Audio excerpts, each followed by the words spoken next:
باب نمبر 9۔ اندھیری رات میں فارس کی چھاؤنی کے اندر ایک الگ تھلگ مقام پر نصب ہوئے خیمے میں ہلکی سی روشنی پھیلی ہوئی تھی۔ یہ حاکم فارس کا خیمہ تھا۔ بن قاسم اگرچہ فارس میں کسی محل کے اندر بھی قیام کر سکتا تھا، لیکن اس کے عسکری اتالیق کا مشورہ تھا کہ دوران تربیت اسے فوجی چھاؤنی میں ایک سپاہی کے طور پر ہی قیام کرنا چاہیے۔ اس عمل سے فارس میں جاری بغاوت کو چلنے کی جنگ میں شامل سپاہیوں کا حوصلہ بلند ہوگا۔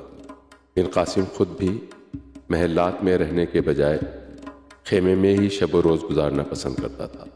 آج کی شب خیمے کی حفاظت پر مامور سپاہی کچھ زیادہ ہی چاق و چوبند کھڑے تھے، کیونکہ آج کی شب خیمے میں گزرنے والے ایک ایک پل کی خبر جنرل ابو یزید کے گوش گزار کرنا تھی۔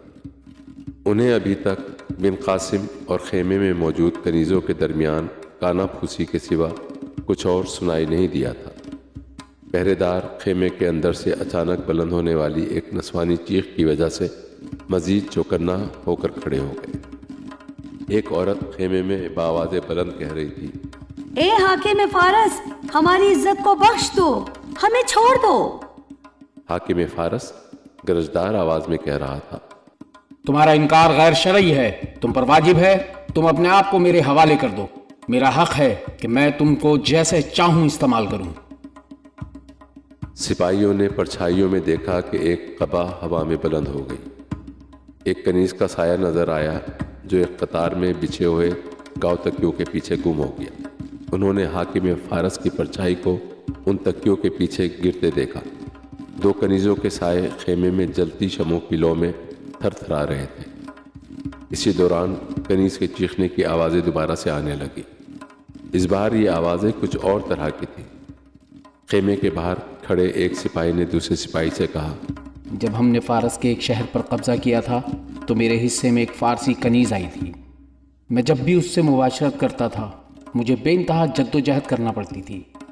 وہ بھی اسی طرح چیختی چلاتی تھی۔ کئی بار کی تگ و دو کے بعد کہیں جا کر اس کے جسم پر فتح حاصل کرنے میں کامیابی ہوئی تھی۔